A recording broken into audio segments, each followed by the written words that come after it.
The year is 1508 and we managed to get all of the Balkans, Anatolia, and even a foothold in Sicily. And we're playing a whole 100 years and we're explaining in detail all the new mechanics that arrive as time progresses, as well as the new features that you can interact with and how to use them to your advantage to restore the Roman Empire to its glory. Before we begin, make sure to get the game for yourself. Using my link in the description below would really help out the channel massively. After you add the game to your cart, it should say creator referral activated when you've checked out. The money that I save up from this will go towards restoring the Roman Empire IRL. If we get 6,000 likes in this video, I'll be releasing the Holland playing toll campaign, which is by far one of the most unique playstyles you're ever going to see in this game. And if you want to see more videos like these in the future, consider subscribing and make sure to leave all notifications on so you actually get notified by YouTube when I release more EU5 videos. We've just entered the 1400s as the Eastern Roman Empire. We've got most of the Anatolian coastline, at least the parts that matter. Basically, the entirety of the Greek areas has been reclaimed and re-Greekified. There's barely any Turks left. Some footholds are still around here, but not as many as there were at the start of the campaign. And we're slowly trying to make the rest of the central parts of Anatolia Greek as well. I haven't been doing any conversion in the Balkans because that is not a priority right now. We also have some major issues with the Western Europeans having consolidated their footholds in the Balkans. We've got a lot of Catholic Greeks, unfortunately, right now. So that's something we're going to have to fix once we grab a hold of these lands. Despite having a successful run against the Ottomans, we still have the Aretnas to deal with, the Mamluks, which are extremely strong. One major issue we also have is the fact that we've got Mediterranean galleys right now. Mediterranean galleys only give us 0.12 maritime presence, so we want to replace all of these ships slowly but surely with barks, because barks give 0.14 maritime presence. Basically, all my finances are going to go towards building an insane massive fleet of barks. All of our ships are assigned to patrol the seas. In general, it's preferred to have around 4 or 5 tiles per fleet assigned to patrol the seas, which will slowly reduce the proximity cost through sea tiles for adjacent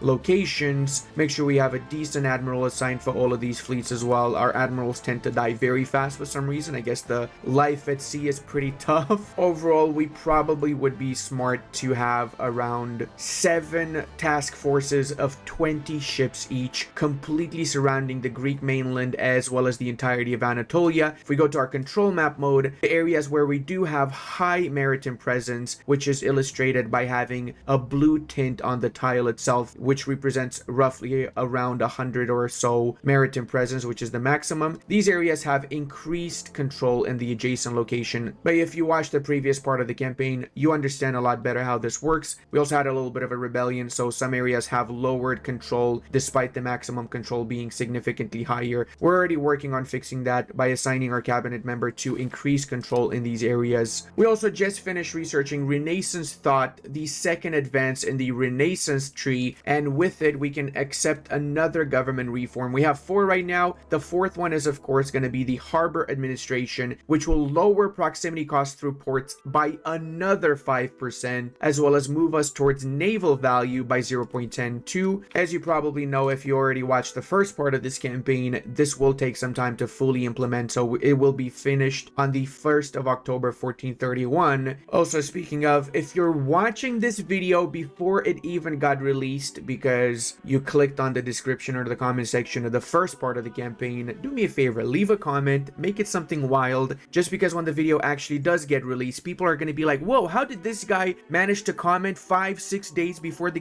video was released? This makes no sense. Baffle them as much as you possibly can, please. Our economy has completely stabilized compared to the first part of the campaign, but it's still not doing good. In 1430 we should have about 300 profit, so we're very behind. A big chunk of that is because we have basically no control in the Anatolian parts of our country, so we're gonna have to work on that too. Speaking of, we managed to get ourselves a nice juicy casus belli from the parliament on the Aretnids. Why is it not a religious casus belli? Well, because remember in the previous part we made the Aretnids Orthodox, so if we go to the religious map mode, they already started converting their core areas to Orthodoxy, so their capital province is predominantly Orthodox already. Absolutely glorious. The really awesome part about this also is that it means Muslim nations will get less aggressive expansion with us when we take Aretnid lands, and the other Orthodox around, well, it's not going to make much of a difference anyway because they love us anyway. anyway, right? Now we do have a small standing army of 400 units. This is not even close to enough. Right now our expected size is at 7,000, so technically we should have 7,000 standing army right now. After this war, I'll be working on that. For now, we're just going to be using levies. We can have 30,000 levies, which should be enough for Aretna, Cyanids, and Arkoids, which is what we're fighting right now if we go to the diplomatic map mode. What's left of the Turkish people in this area, basically. Whilst at war, we can also raise 105 levies, and aside from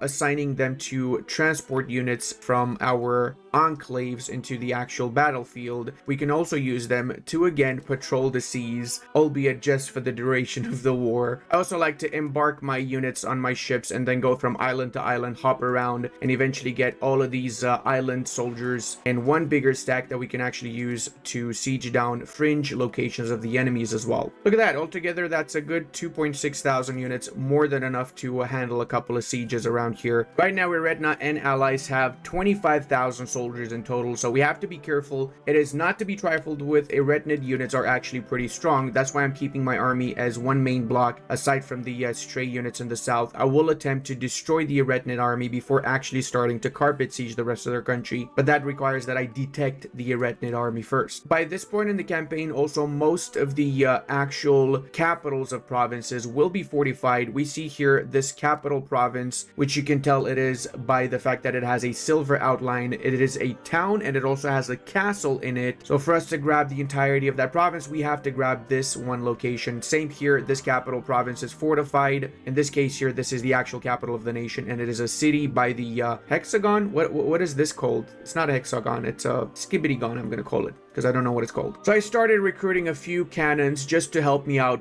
with the sieging down the fortifications of Aretna, because it is a bit of a challenge actually. And I just started integrating the province of Hamid. However, despite me just starting, we already have 27% integration progress. Why is that, you ask? Because by default, whenever you conquer a province, it will start getting integrated by itself, but it takes hundreds of years. So assigning a cabinet member to do it will obviously speed up the process massively. Right now, it only takes 20 years to integrate Hamid at the current rate because our advisor is an absolute beast with 100 military ability. All right, the cannons are done. Let's push over into the province that we're sieging down right now. That should help us with breaking the walls and actually assaulting it. Hey, look at that. We got an extra cabinet seat. That is huge. We now have 5 cabinet seats thanks to the advance we got from the Renaissance tree. And speaking of, we need to queue up a few more things. I would love to get more cultural capacity to accept more pops. Monthly resource progress is huge as well. Right of the nobles is good since it will allow us to either curtail the nobles, which increases our centralization progress. Building universities, it would also be a huge deal, so we're going to queue that as well in our advanced queue. There you go. Thanks to our cannons, we siege down Ankara in just 270 days. Now let's see if assaulting would be viable. They got a full garrison. I just want to test this out. I feel like I'm going to lose a lot of units and it might not be worth it though.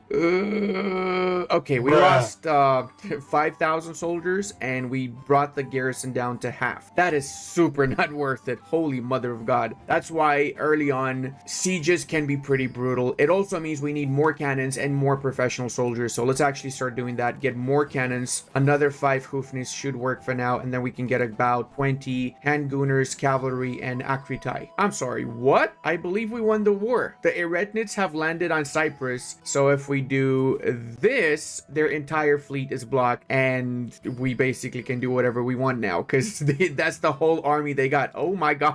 In EU4, you had trapped the Ottomans in Corfu. Now you get trapped the Eretnids in Cyprus. Also, note to self, do not attack enemy fleets that are actual fleets with the Levy fleets because we lost 50 ships just like that because we attacked with the Levies instead of actually attacking with our galleys. Another thing to take note of, after you've grabbed an enemy fort, we can go to refill garrison. If we have actual standing soldiers in that army, those standing army soldiers will refill the garrison. So it's back up to 250, which means Aretna is never going to get this fortification back. And one more thing to take note of, if you right click on an enemy army, even if that army retreats or tries to go behind the fog of war, you will still be tracing them even if you don't know where they actually are. It's just how the AI works in this game. So basically they cannot get away from you. We've been in this war for so long that the allies of Aretna would like to white peace. I will actually accept that because I don't really want anything from Sultanids anyway. And we also can raise some more levies to replace the units we've lost already. That being said, Aretna has kind of unconditionally surrendered because they've got too much war exhaustion, which means we got plus 100 war score right now, so we can enforce whatever we want on them. I'm gonna grab the coastline so I have direct access to Trebizond, and I'm gonna grab a big chunk here in the central part of Anatolia. We got 99 war score, so we can go up to 100. The coalition actually is not that bad. It seems bad, but the reality is the only nation we need to worry about from this coalition is the Egyptians, the Mamluk Sultanate of Egypt. Everybody else is something we can easily handle. The Egyptians we can also kind of handle when it comes to aggressive expansion by improving relations with them. Improving relations as of now lowers the antagonism super fast. That might be nerfed in the future. Let's see though. And now the area that we just took from the Aretnids is not great for us. It's a different culture completely. They're all Turks. It's a different religion. They're all Sunni. So the best thing to do actually is to create a subject here. So we're going to go to create subject, custom subject, and we're going to release them in the province of Konya. So type in Konya, boom. I'm going to assign someone that's not really going to be missed much, like this guy over here. Now the way it works is the new custom subject will take the majority culture and majority religion of the province in which it was created. So they are Turkish Sunni. Not great. We don't like that. We don't like that at all. What we can do to help with that is we can go over and we can enforce religion on our subject. This will make them Orthodox, but it's also going to give them 100 liberty desire. So for quite some time, they're not going to be friendly with us. We're going to have to improve relations, and we're going to have to wait for a few years before they start being friendly. I'm okay with them being Turkish culture though, because eventually we might be able to even use that to our advantage to turn the Turkish culture from very hostile towards us to a little bit friendlier, or at least neutral, if they become the majority Turkish nation. So that means if we destroy Aretna and we make Konya the leading nation of Turks, then we will be able to interact with them and make the Turks like us more. That's not possible now because Aretna still holds the majority of the Turkish pops in the world. With the excess money we managed to get, we're going to build a lot of barks. We basically want to max out all the barks that we can construct right now. We in essence want to reach our naval force limit, or expected naval size, better yet. And despite Konya being disloyal, I'm still going to give them the adjacent locations here and provinces. Basically want to make them a little bit plump and have them own these lands, because this is zero control regardless, so it's pointless me owning the areas we just took from Aretna anyway. If we go to the control map mode, all this area is here. I probably should give them the fringe areas here too, but these do have a little bit of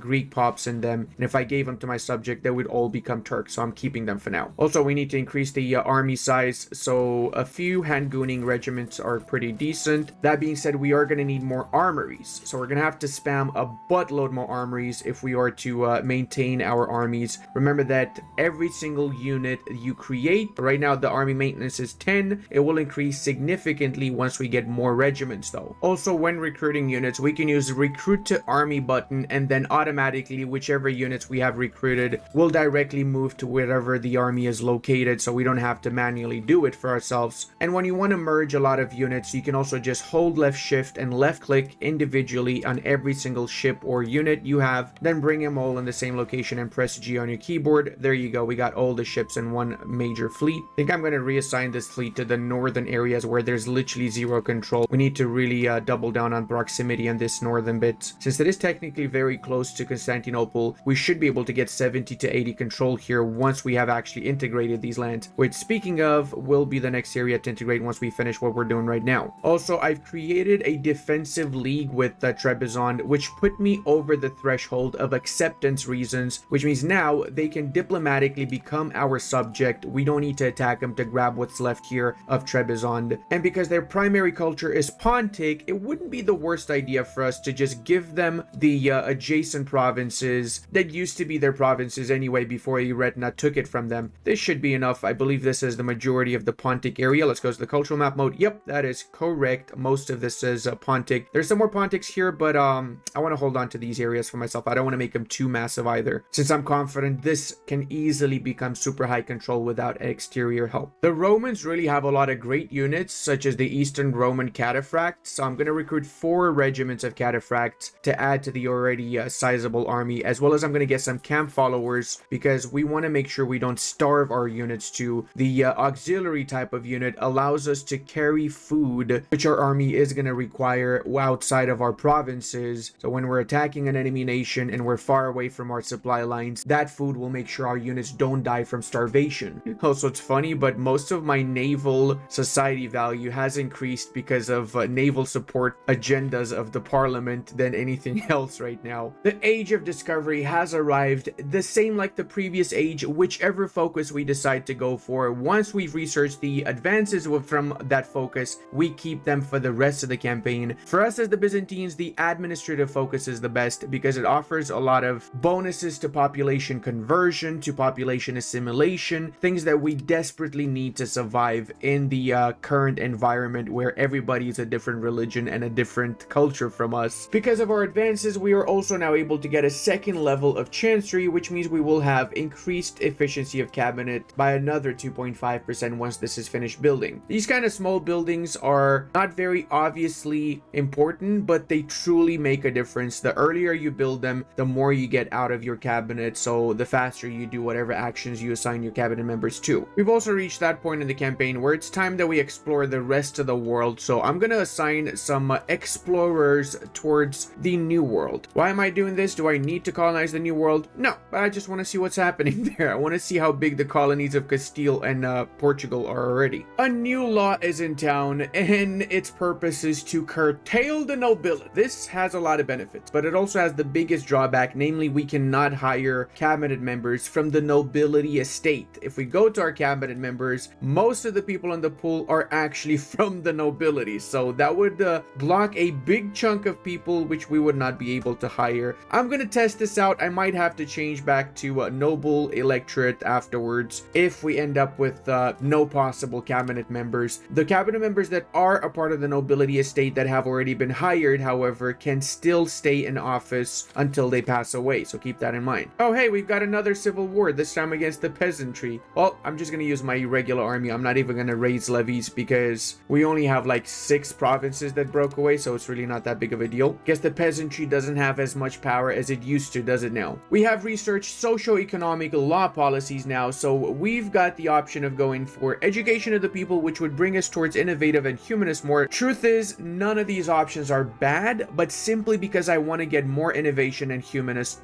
progress, I'm going to go for education of the people. It also means overall you're going to get more monthly research progress from having more people a lot more literate in the long run. So you basically set yourself up to be a technological superpower within, of course, the limits that you would expect from a country of our size. And we can get another 10 progress towards naval at the cost of 10 legitimacy. You know what? It is worth it though. Let's go check our values again. So remember guys that the cap of pushing towards a particular value is determined by the passive growth. So 0.06 determines us at 6 maximum cap for naval, but we can go over that cap with events and with parliament issues like the event we just had and various other parliament issues we could go for and agendas. Right now we're getting 0.72 minus proximity through Maritime. We really want to push for that -1, which would fix so many of our issues. Also, I feel confident I can push a little bit more towards innovative by assigning Ioannis Apoukakos to push us towards innovative more. So how much are we getting now? 0.21. That means we would end up with 21 innovative, and that would bring us more literacy for all of our pops, make it cheaper to embrace institutions, and get more cultural influence. Cultural influence determines how fast we can assimilate other cultures, so we've got actually quite a lot of cultural influence right now. Once we research art schools, which will double down on that and give us even more cultural influence per art school, we're gonna have an easy time converting everybody to Greek because most cultures don't have 100 cultural tradition. Remember, cultural tradition is the defensive value, cultural influence is the attack value when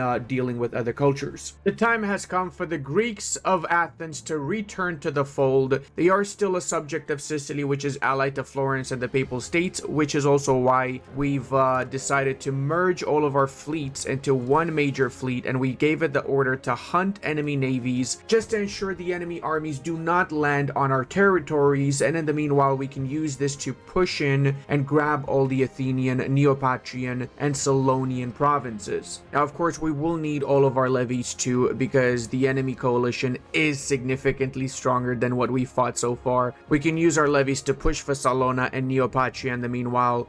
Oh, and we've discovered the Northwest African coastline. That is pretty good. Let's see, what do we have here? We've got a whole lot of sea tiles. That's what we have. Let's continue to explore more areas. This time we're going to actually explore land. So we're going to assign someone to explore the Sahel area adjacent to the West African sea tile. We're going to ship off a general that we're not going to need during our wars, at least. Oh, we just crushed the Sicilian fleet with all of their soldiers on board. That means we literally killed off 10,000 enemy soldiers without having a single actual fight. Boys, something you probably don't realize, but during this entire recording, I had my little baby here. Her name is Kuri-chan or Kuchan. She's 6 months old almost, actually, and she's one of the 2 kittens that we decided to keep out of the fort that we got from a stray cat, and we gave away 2 of them to some really nice families, and we kept 2 because we love them so much, and they're just adorable. Like, most of the time when I'm recording, she loves to sleep in my lap, or she just chills at my feet or something. It's so cute. I love it. Kuri-chan, you want to say something to everybody? Hello. Hello, everybody. No. No.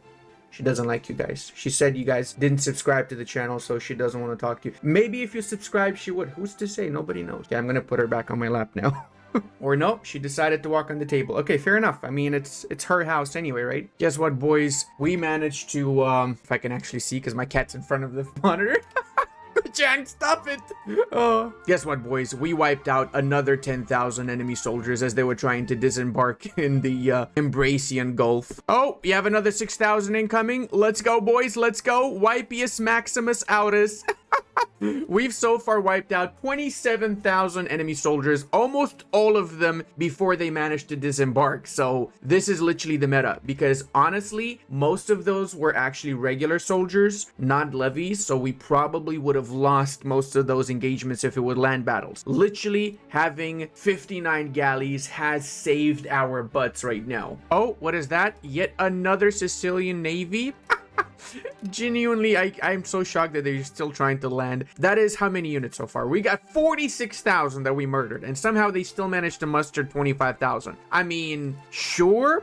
I'm just gonna land in Sicily and occupy the entire nation. That should give me the war score I need to enforce. It's been literally hundreds of years since the Romans last came here. Oh, the Sicilians actually are trying to take that back. They do have the higher ground, so they do have a bit of an advantage, but we outnumber them more than 2-1, so we should clearly win this engagement. This is also pretty much mostly levies that they got now, since we wiped out the professional armies a while back. We're gonna do a little bit of assaulting right now. We want to take their capital ASAP so we can push into the rest of the Sicilian areas. I'm kind of worried that the Papal States might do some naval landings in Sicily, and that would be an issue if I don't see them in time. Wait, what? Trebizond landed here as well? My brother! Oh, I got you, Papal States. Ain't no way you crossing here. All right, with all of Sicily occupied and the war score that brought about, we are able now to enforce our demands. 99 war score to grab every single province here in Athens and adjacent areas. Coalition wise, nobody cares. Most of the nations that care are going to disappear, and we can even take another 6 ducats. We cannot. Okay, well, you know what? That's fine. There you go. We got rid of one Western power in our lands. Now we got to do a similar war against the Neapolitans, which still hold Albania, Achaea, and this little province of Bodonisa. You guys want to see what I see? This is what I mostly see. Like half the game, my cat's just in front of the monitor. How to play like this? Now, with all the provinces that we took from the Athenians and all the other former Sicilian vassals, there's a lot of towns and an extra city, right? Athens is actually a city. It has 58,000 population, and we got an extra 3 towns from this, which is a big deal because towns and cities is really how you make your money. If you look over at the rest of the map, we haven't really been upgrading many towns or cities, and we need to start doing that. That's part of the next phase here. And before we do that, though, it is 1445. Remember what happened in 1444 in EU4? Well, this was the Ottomans in EU4, 1444. So I'd like to show you guys what the world of my 1444 looks like a little bit. In the west, the French have complete domination. They've integrated most of their subjects, and they got the northern parts of Aragon. The Crown of Castile is not doing too good on expansion wise. They still haven't finished Granada. Morocco's super consolidated too, as did the Tunisians. They basically split the North African parts between them. The Mamluks also massively consolidated. Georgia's pretty actually, you know what? I just realized I probably should get some relations with the Georgians and turn them into an ally. They got 272 base tax, 5,000 soldiers, out of which 1,500 are standing armies, so we really would make use of them. We also have the Timurids that spawned a while back, but they haven't really been expanding too much, only 1 million population and 55 locations. The Smolenskians and Kievians have done a lot better than Muscovy has, in my opinion, in eastern parts of Europe, and Poland is also doing semi-okay. They got a little bit of a rebellion out, but they're doing fine. Bohemia is, however, the top dog in the central part of Europe, as they're also the emperor of the Holy Roman Empire. Not only that, but Scania is a subject of Bohemia, and they got most of the Danish lands. I'm not sure what this is about, but Bohemia is going to be on my friend list. I'm actually going to improve with them also.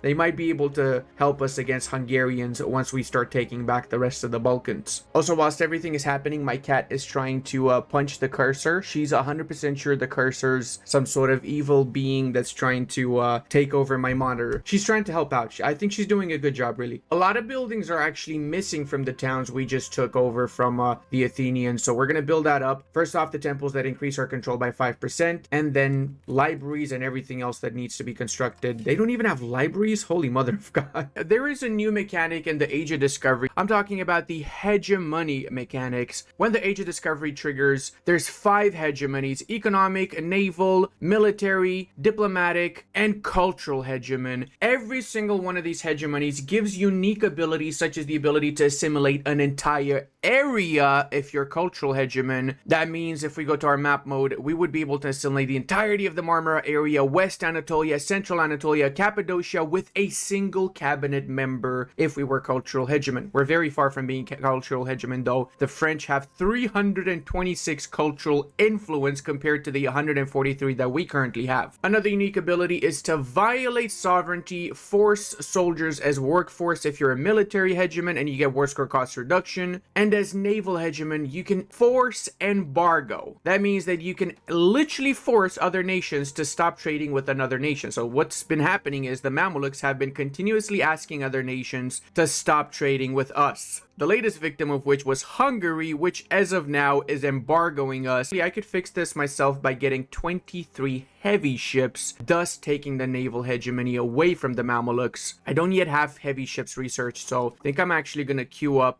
early Carracks, the earliest type of heavy ship, and steal that hegemony away from the Mamluks. That's the plan right now. We also got our secondary claim on Bulgaria, so you guessed it, boys. We're gonna be going up north. We're attacking the Bulgarians. Claim on Rhodopes. Now, because we have good relations with the Bulgarians, we actually incur 9 stability penalty. So what we could do to avoid that is we can send them an insult, which means they got less than 50 relations with us. So if we attack them in a month when we get our diplomat back, it should be 0 stability penalty. So if you're wondering why in your game you have claims but you're still taking stability cost when you attack a nation, it's 100% because you have good relations. If you have above 100 good relations, it's going to be minus 20 stability, and above 50 it's going to be minus 10 stability. Especially in the 1400s and afterwards, it is absolutely vital that we refill garrisons after we take fortifications, because it's a lot easier for the AI to retake these back. The AI does have cannons at this point and usually has a lot of them too. This is not an easy war, guys. Look at this. Altogether, the enemy side actually has more soldiers than we do right now. So we really have to take this slowly. Be very careful how we push, not waste our soldiers, because we are going to have a hard time getting them back if we do. So when we do decide to engage the enemy forces, it's better to basically outnumber them as much as possible. So I merged both all of my levies and all of my regular units in one major army, and I'm pushing into the disunited enemy forces and taking them out one by one. One thing that I probably could have done better is I could have added some more units to the right flank, because we only have 4,000 compared to the 10,000 plus on the other 2 flanks. But still, we should be able to win this fairly easily. And there you have it. That's a good 5,000 soldiers we defeated. Just got to do that about 9 more times now. Look at what I was saying earlier. Now they're getting Yemen to embargo me. Like, why? I'm not even trading with Yemen, Mamelukes. Why you hate me so much? We also managed to get a disunited Kievian unit here, so we can crush rush this massive army to and get a little bit of extra war score now. That's actually a really big blow right there, because those were actually mostly regular units. So half the Kievan army is gone now. And this is what I was talking about. They struggle to take back the forts if you refill the garrison, and that gives you an advantage because you can just attack them whilst they're sieging down their fort. Do take note, something happened right now that is really bad. We got stuck in the mountains in January. That means my units cannot move. They are stuck until the snow melts and I can continue to start moving towards Plovdiv. Usually that happens around March, so make sure you're not trapped in the mountains in winter with your armies, or you're gonna just die off to attrition unless you have enough supply wagons to hold all of the food the army needs. Right now we have no issues with food, but it could be very bad. It could be really, really bad if we had no supply wagons. We just researched another important advance, recruitment laws. Based on the choice we make here, we can get more or less levies, as well as some movement towards free subjects or plutocracy. I actually like to go for the burgher levy size, because by the mid part of the campaign we're gonna have a lot of burghers, and that translates into a lot more levies. But more importantly, the plutocracy move of value is also pretty decent. Right now, however, we would get more soldiers if we went for the peasant levy, so I'm just kind of proofing myself for later on, if anything. Also, burgher levies are significantly stronger than peasant levies, so there's that as well that I'm thinking about. Okay, so despite having only 25% war score, we actually can grab a lot more lands because they have a lot of war exhaustion. Again, up to 50% war exhaustion. That means we can grab the actual war targets here of Rhodopes, Pirin, and I want to grab a few more areas as a sort of a buffer area, if anything else. It's only 48 war score. Keep that in mind. It's basically nothing to grab this. It's also kind of weird because I can grab the entirety of Vidin for like 28 or something like that war score wise, but if I was to liberate Vidin, it would be 32. That feels like it needs to be a little bit balanced. I'm actually going to make a ticket for that right now just to make sure that they know about it. We're going to grab all the money we can from them too, and we're going to cancel whatever treaties they might have with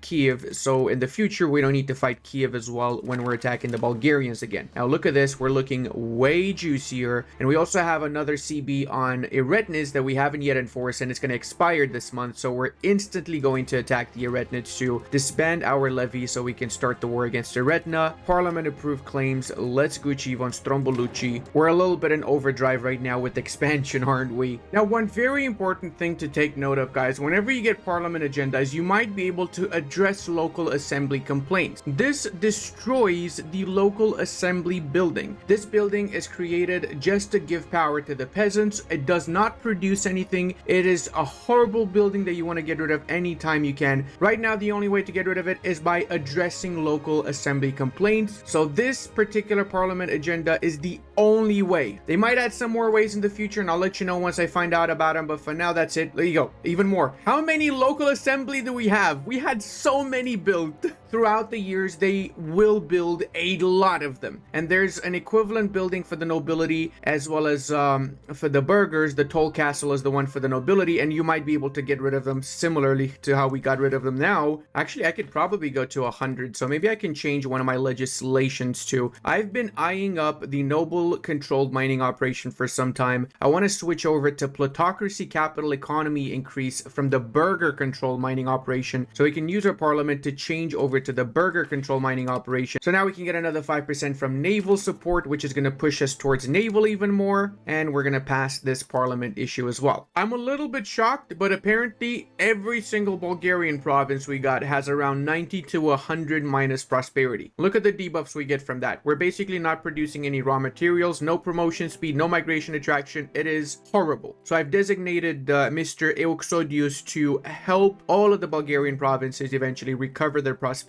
Whenever you have prosperity issues, you have to prioritize it, because positive prosperity gives a lot of bonuses, but negative prosperity also is absolutely brutal. You do not want to have too much negative prosperity. We've also reached that point in the campaign where we have to start going properly towards capital economy. We're still drifting right now towards capital economy, but at 0.01. So we have 30 traditional economy. We got to move away from that. It's going to cost us 10 legitimacy from this event, but it is worth it. Let's go to our values actually to see what's happening there. One thing that we could do that helps us massively push towards capital economy is one of the simplest things imaginable. We go to our construction tab, and then we click on the employment system. This costs us 10 stability, and we have a few different ways of employment. First come, first serve, which is the one we have right now that pushes us towards traditional economy. We can go for most profitable, profitable, which pushes us towards capital economy. We also have infrastructure that gives both capital economy and communalism, and we have equality, which, as you'd imagine, gives only communalism. I'm gonna go for most profitable first, simply because I want to get that capital economy boost. And now going back to this, we are capped out at potentially 21 capital economy eventually, so way better than we were a couple of seconds ago. Now, because of the battles we had, we were able to catch some prisoners from Aretna. Now, we have options. We could either execute these prisoners, we could hire them as mercenaries, so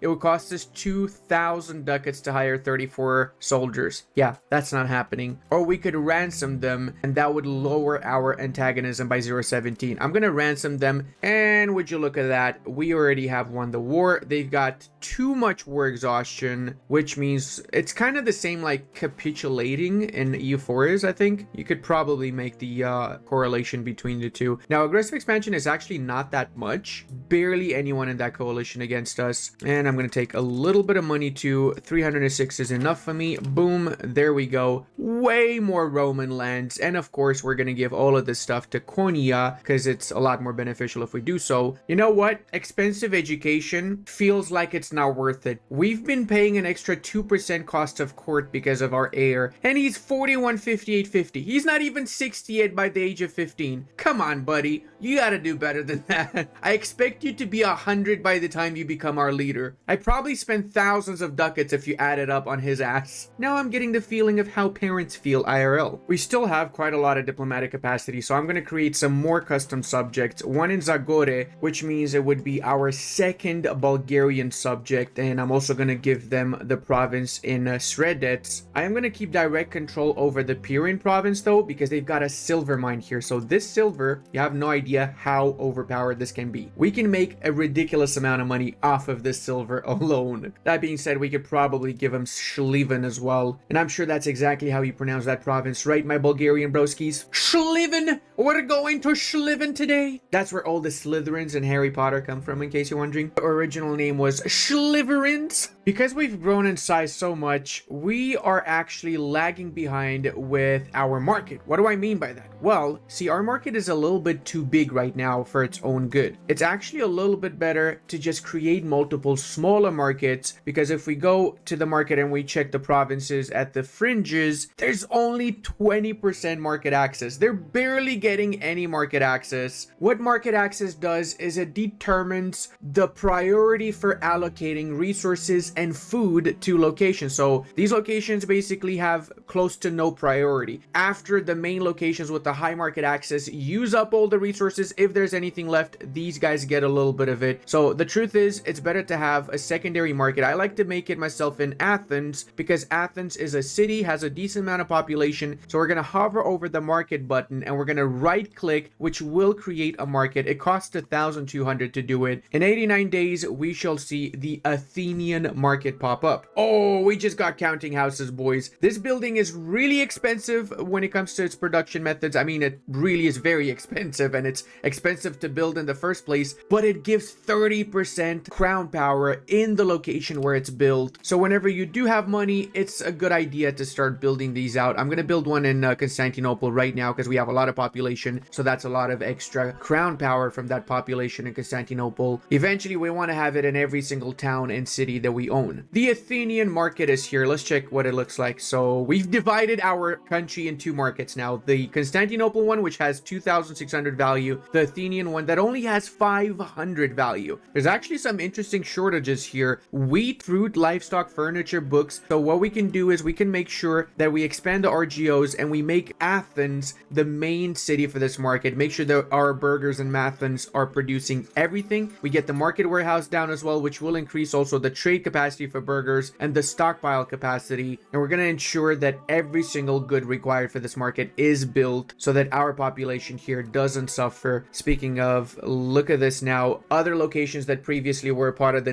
Neapolitan market have joined our market now, simply because there's more market attraction due to the proximity to the market center. But it's not the case for everything. There's a couple of holdouts here that have more market attraction towards Naples still compared to the attraction they got toward Athens. So reality is we just gotta attack the Neapolitans. Now I got a CB against the Tunisians, so I will likely attack them next. We want to start getting a foothold in Sardinia, unify Sardinia, use that as our launching point for future invasions into Italy, including invasions into Naples, because yes, we will take back everything that belongs to Rome. Seeing as we do have 51% serfdom value, I'm gonna do a little bit of a controversial move. I'm gonna change my autocracy government reform to universal serfdom. This is possible because we have at least 50 progress towards serfdom, and it gives crown power plus 33%, lowers peasant power, and increases serfdom. Honestly, kind of overpowered. I hope they nerf this one, because this really is super overpowered.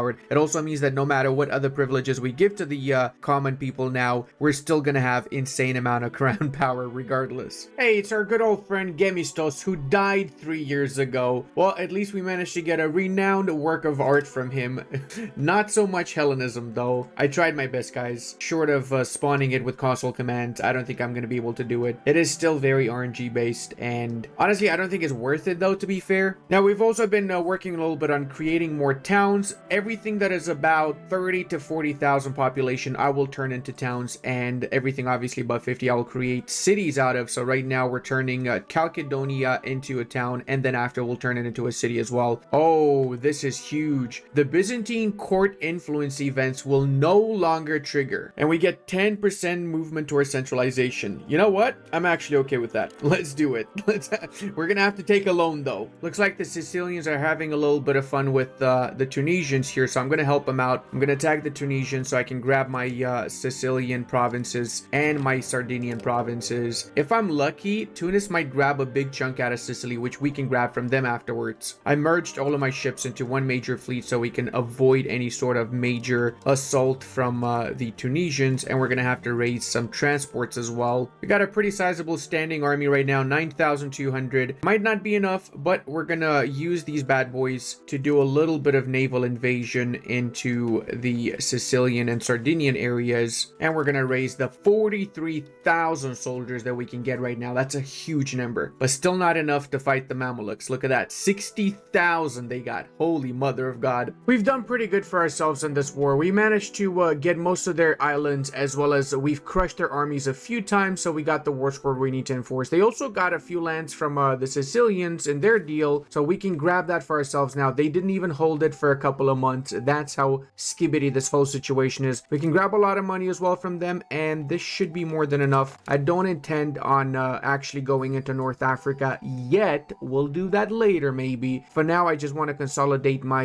little footholds that I just got in the Italian area. We're back, boys. We're finally back. Last time we were here, we had a little gentleman called Belisarius in charge of things, but we speak a lot less Latin since then. Italy was once East Roman, but with both the Lombards and the Normans taking control, we lost any foothold in the region. Now we re-established the base in Catania, which shall be fortified. We can create a castle, increase the control and development. What the hell? It's gonna cost us 1,000 ducats for a castle? Oh yeah, baby. Look at all those roads getting built in the eastern parts of our country. If we go to the roadmap mode right now, almost the entirety of the Roman Empire has roads again after so long. If we go actually on the map, we see the roads everywhere, and I absolutely love that. The impact of this is also pretty huge because a majority of our coastal provinces have around 50 to 70 control right now, which is really good, and the big cities and towns have 80 to 100, including 80 in Athens all the way down here, which is a really big deal. That being said, the next phase I have to start building a lot more towns. I mean upgrading to a lot more towns. Look at what our town distribution is right now, and population wise there's a lot of population on the coastline that we can turn into actual towns. For example, this here can become a town and it's still a rural location. Same for this one here. It does cost us a tiny bit, 399 to found a town, but it's going to be worth it. Right now we're making actually 330 profit per month, 85 of which from minting. So minting, it's not too bad actually. We also got up to 100 stability and 100 legitimacy, so we're not spending anything on these two, which would cost cost about 100 itself to increase. So that's another reason why we're saving up so much money right now. Now, one thing you're probably wondering is, Ludi, why did you not make a subject out of your Sicilian holdings? I mean, look at that. There's zero control there. That's true. That's actually very true. But there's a really good reason. Because if we go to the advanced map mode and we go to ages, we actually can embrace the pike and shot institution. And we're at 19.36 out of 24 printing press. Why is that? Well, if we go to our institution map mode, we realize that the Sicilian parts have the institutions. I mean, we have the institution in other parts of our country too, not just in Sicily. But in Sicily, there's a big chunk of it. So what I'm thinking now, especially a big chunk of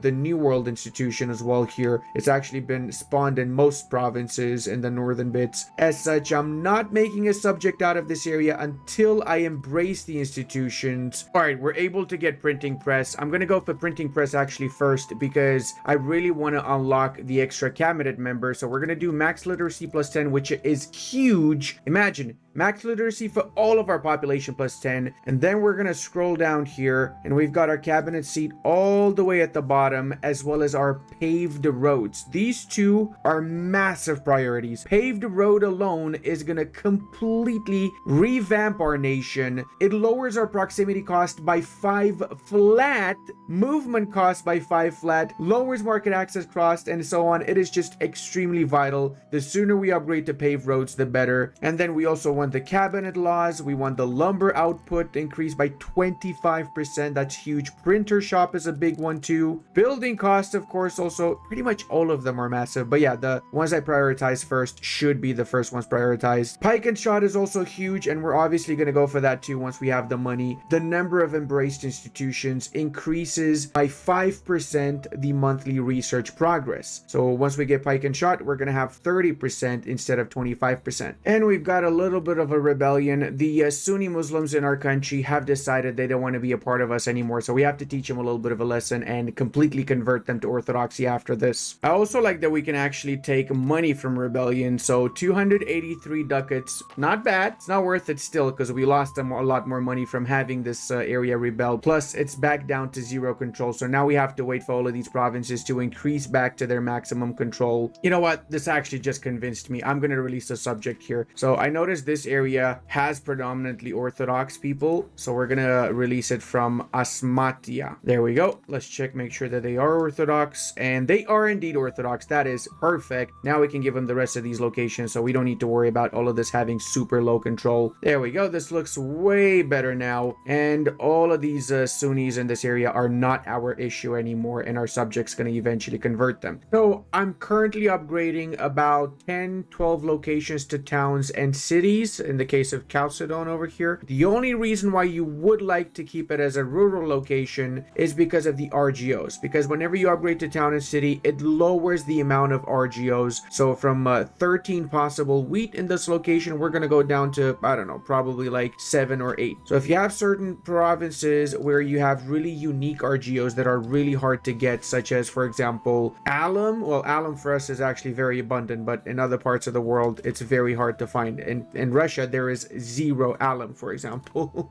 Dyes is also a really hard one to get, so you want to upgrade this to max whenever you get it. As the Romans, we don't have many massive shortages, but other parts of the world there are shortages, especially the Russian part. Central Europe, especially the Brandenburg area, actually has a lot of shortages. The north has a few shortages too. The Arabian parts can have some shortages. So it really is a matter of, do you want to keep that RGO as high as possible? If yes, then keep it as a rural location. If you don't care about the RGO, there's literally no other reason. Just upgrade it to a town if you can afford it. You're going to make more out of the town. You're going to make more money out of it, more control, which leads to more money, more levies, more everything, more economy because of the buildings you're going to be able to build as well. Towns, in essence, is how you increase your economy. Look at that. See the HRE? The reason the HRE is so filthy rich is because most of it is already towns and cities. Like half of the HRE is towns and cities. In the later part of the campaign, this will have some issues because most of their food is going to be imported from other markets. So us, we're going to keep a lot of our locations as rural locations, and we're going to be exporting that food to the HRE, to the French, and so on. And if we want to screw with them, we can always turn off those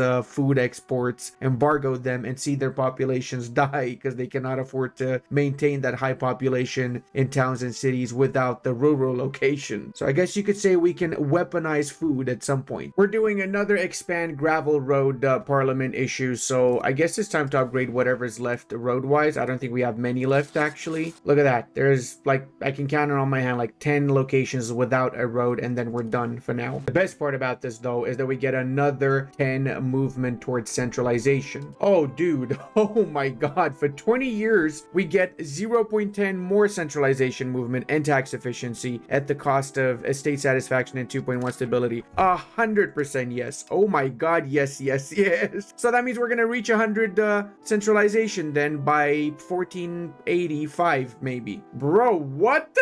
We can get another 2.0 centralization. Okay, yeah. No, this is crazy. We basically almost got 100. We're so close to 100 right now. What are we at? We're at 87. So we're gonna be 97 after this issue is finished. The only issue I've got is that I've not been expanding as much, so my neighbors have been getting significantly stronger. Truth is, I should have already had all of Anatolia by now and all of the Balkans. Me focusing too much on my economy and not going a little bit bonkers on the Venetians and the Neapolitans will kind of bite me in the ass, that's for sure. All right, so we're at 99.92 and we're moving by 1.08 because of the mission. So push for centralization and was one of the missions, namely the infrastructure mission. This gives us 0.5 monthly progress towards centralization. So the truth is, I should have done this mission like 100 years ago, the infrastructure mission set, because it's actually very easy to do. I just didn't want to do it because then I would have had centralization by 1370s. I feel like this mission is a little bit too overpowered. We have 44% crown power. Look at the bonuses we're getting from that alone. Not only do we get 44% trade income, but we get efficiency of cabinet plus 20%, base parliament plus 20,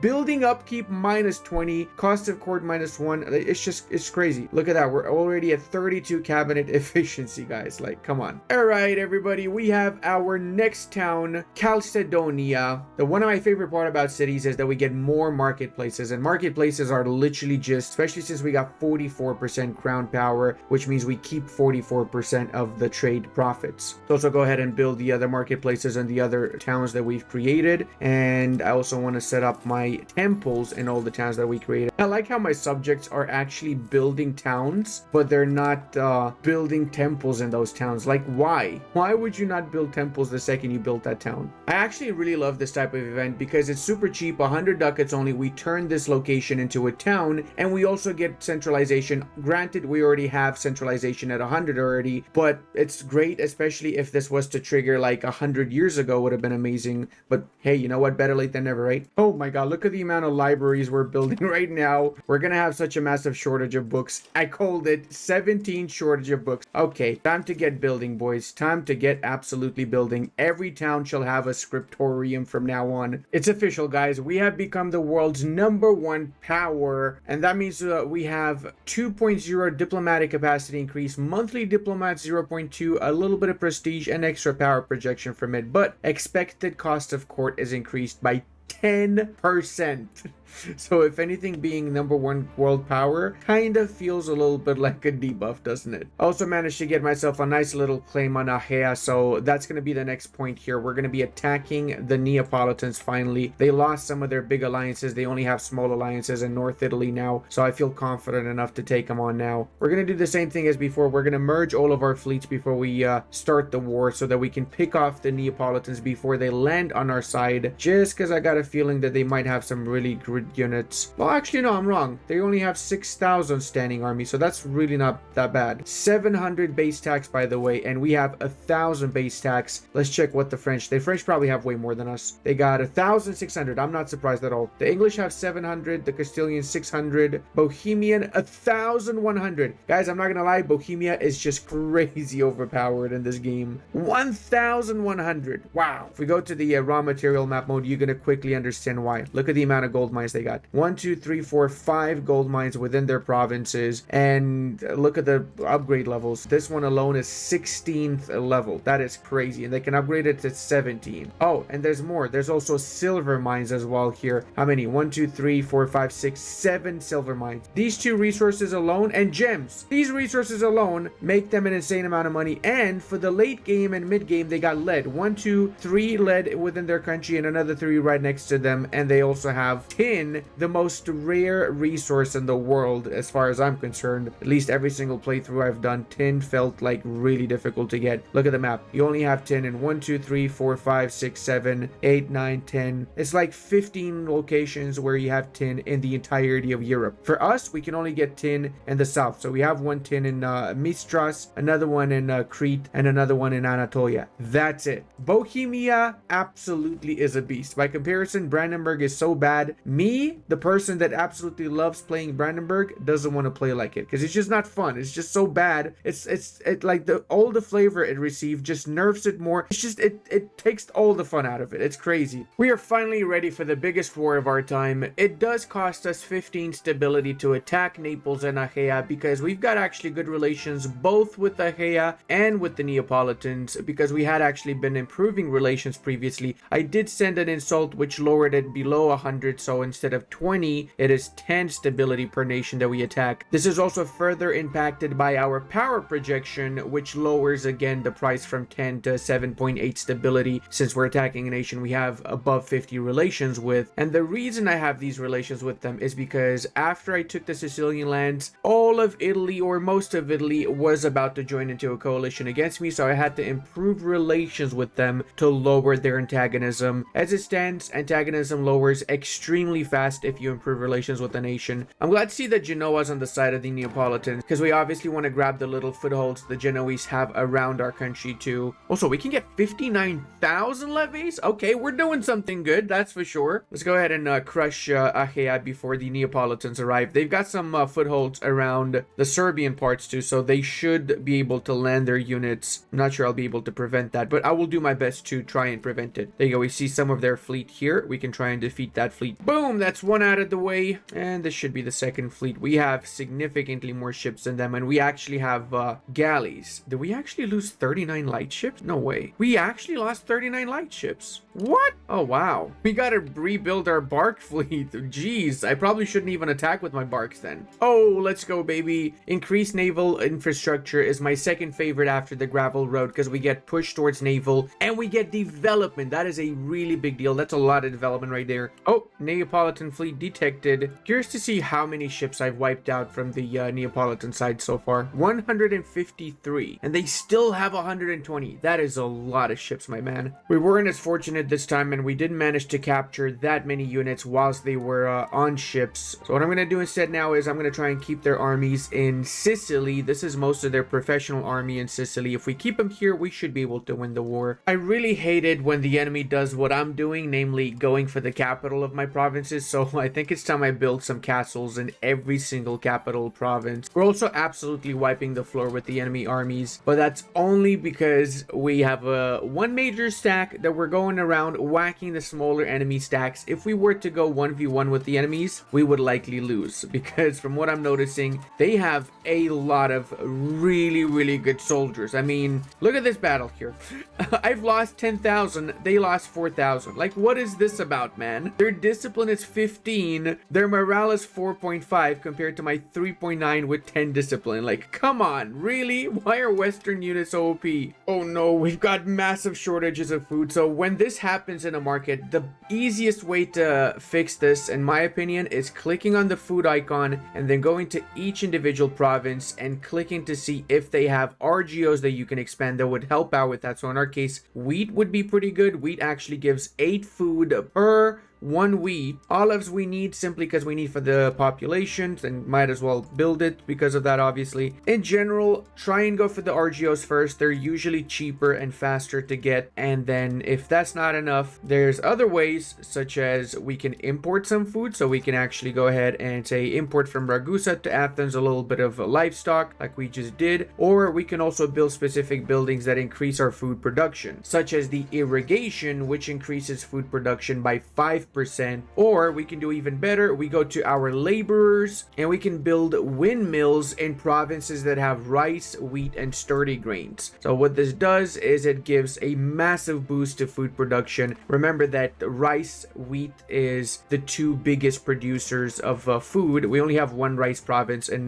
this area here, and rice already is in super high demand actually because we have a shortage of rice in our market. But if we were to build in here a windmill, we would have an extra 10% rice output. So actually I should probably do that now that I think about it. There's just no population in this one location, sadly. And speaking of, you probably noticed in the Constantinople market, we've got some shortages. I've been doing my best to help out with these shortages. I've been trying to max out my RGOs. Just realized we got wild game shortage. This was not a shortage a couple of seconds ago. So importing some of these like ivory, pearls, and pepper is really difficult though. Right now, I'm not able to get either one of these from anyone. I believe we only have 1.1 pearls that we're importing right now from a couple of markets, and that's it. That's because obviously pearls and all of these rare goods are very far away from us. If we hover over it, we see pearls are around the Gulf of Persia, and incense is in the south in Yemen, whilst ivory is around Africa pretty much. And pepper is all the way in India. So you've got pepper around the Iranian parts, Indian parts. Olives we've got ourselves. We got a lot of olives, and that shouldn't be an issue. So I'm going to continue to expand my olive RGOs. But why am I saying this? Well, guys, if we go to the population satisfaction map mode, satisfaction is really important in this game. If we hover over it, we see that the amount of satisfaction we have determines the control. So because we have 81% satisfaction in Constantinople, we only have minus 1.88 max control reduction. In essence, 100 satisfaction, no penalty to control. 0 satisfaction, you lose 10% control. So for the Genoese here, they're losing 8.7% control because they only have 12% satisfaction in the province that is currently occupied by us. We just unlocked the cabinet laws, and my personal favorite, of course, is the dynastic administration, which increases centralization, not like we need it because we already do have 100 centralization, but by that way, we make sure it stays at 100 or close to 100 at all times. But more importantly, it lowers the power of the nobles, the clergy, and the burghers, and especially the burghers important because the burghers in the mid to late of the campaign will get super powerful. Now we do have some bad news. After this battle, we might have to do a peace deal with whatever we're able to get because the Hungarians and Moldovans just joined the war against us. That's bad. That's really, really bad. So we just crushed the Genoese armies, and we're gonna crush them again, which means that's gonna be the last of the Genoese soldiers. They got no more armies, which in turn means we can do a separate peace with them now, and we can probably grab all the areas here, right? Let's check. Yep, we're able to grab all of them, and we still have a little bit of war score left actually. So I'm gonna grab this little castle they got in the north of Sardinia. Why not? And of course a little bit of money too. There we go. We got the Genoese out of the war. We've crushed about the same amount of soldiers that the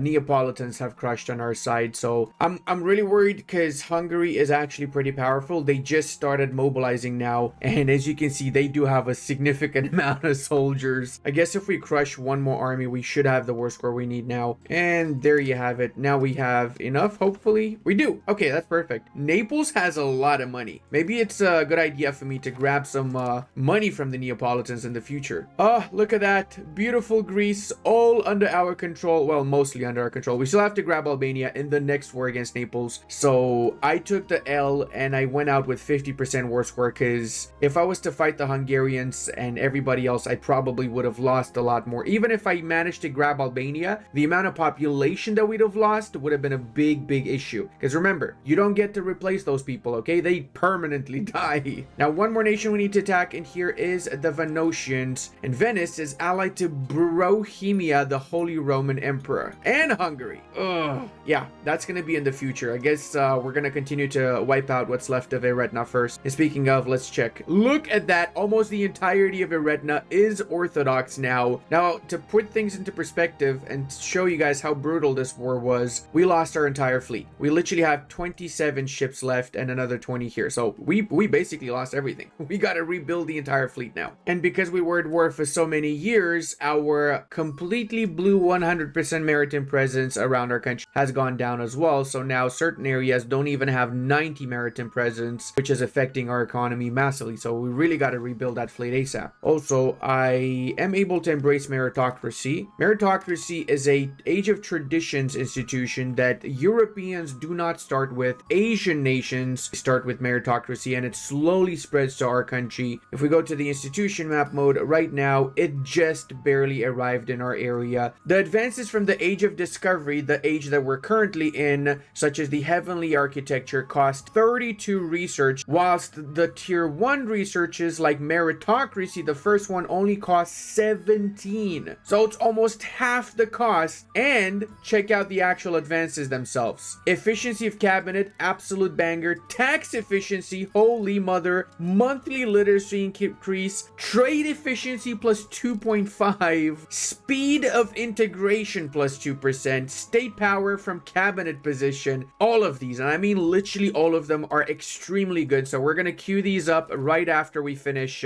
the coastal fort, which obviously we need because it's gonna give us some more maritime presence in coastal tiles adjacent to that fort. Also, another easy way of building up your RGOs, specific RGOs, is you find that RGO on the map and you click on it, and then you'll see all the other provinces that you have that have that particular RGO. So right now, if we just spam a lot of livestock, we should have zero issues with food for the next 50 years or so. I started improving relations with Tunis just to show you guys how crazy lowering antagonism is with the current improved relations. So they're at 35.57. After 1 month, they go down to 34.37. That's literally one antagonism per month. Like, what?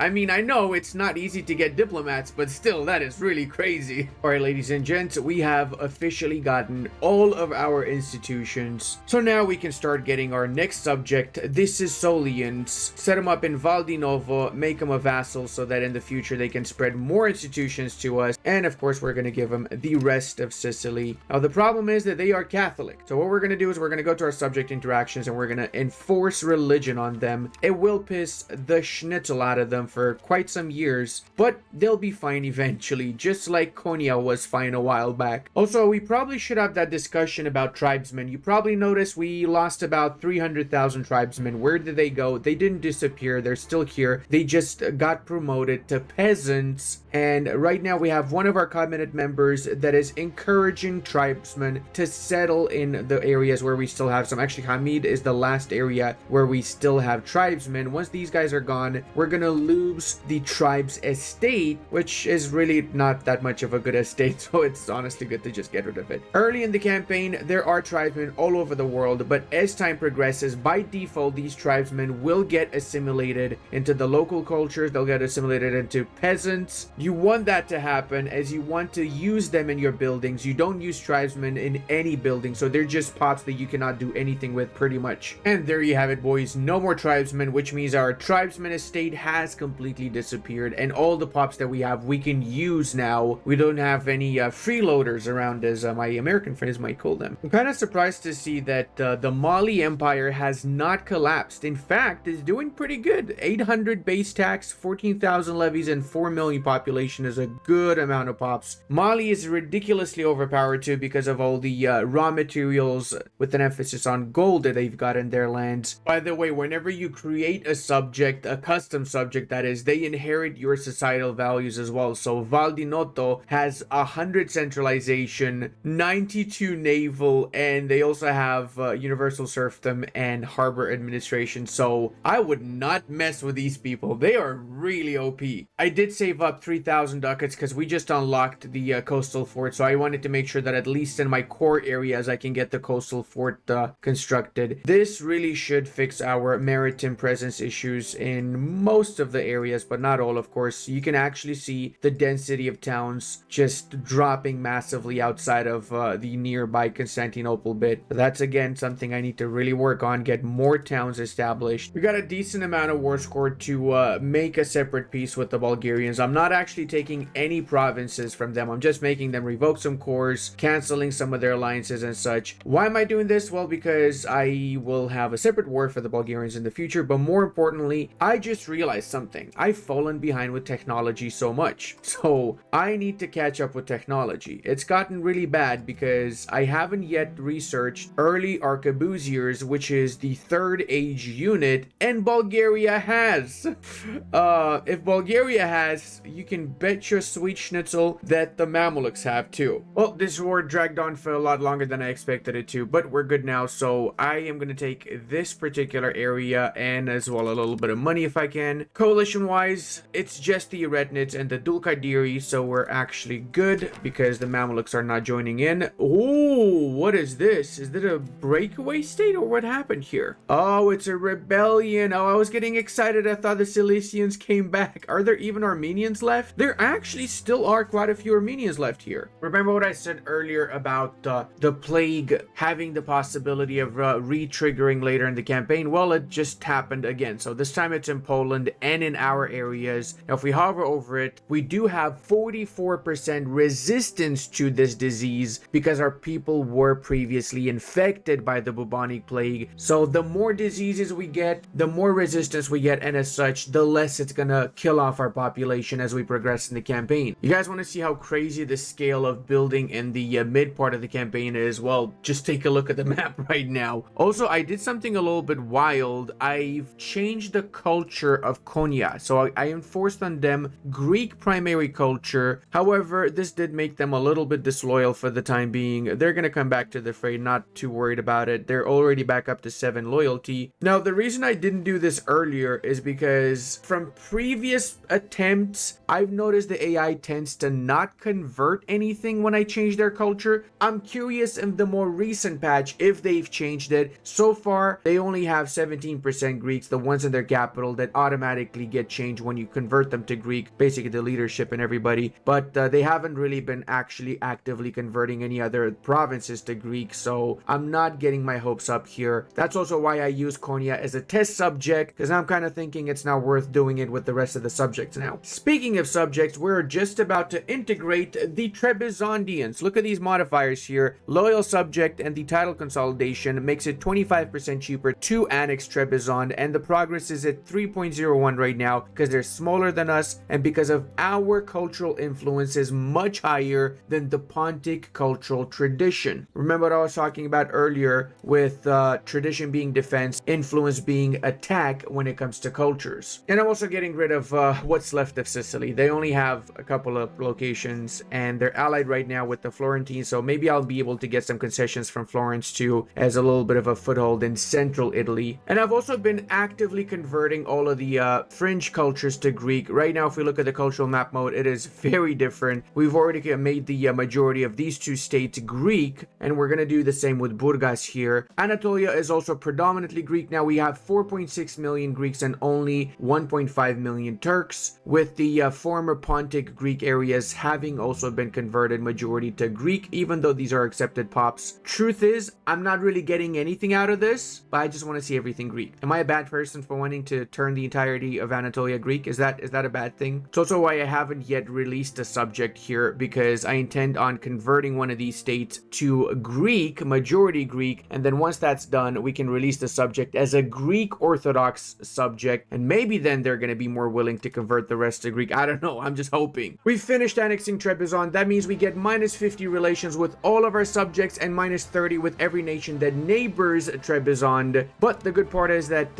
all of these areas are now integrated, and they're also majority either Pontic or Laz. So in the areas where they're Laz, we have to start converting. This time it seems like nobody actually cares about the Sicilians losing their last foothold here, and obviously we're going to be giving this out to our Sicilians, the real Sicilians. Okay, that was fake Sicily you saw before, really. Now with the consolidation of Anatolia, the Balkans, and with our footholds in Sicily and Sardinia, I think this is a good point to leave the second part of the Byzantine campaign. Regardless if you're watching this video when it's unlisted or when it's out, you can find the link to the third part of the campaign in the description or the pinned comment. Again, it might not already be out because of YouTube algorithm reasons, but you can still watch it ahead of time. If you have any questions about anything you saw in this video, ask away. I will be more than happy to answer your questions in the comment section, and let me know what other nations you'd like me to make videos on, as well as don't forget to use my link if you want to get EU5 for yourself. Would really mean the world to me. I get a commission on every purchase, and I will forever forever be in your debt. Thank you so much for watching my video. Love you, and I'll see you in the next one.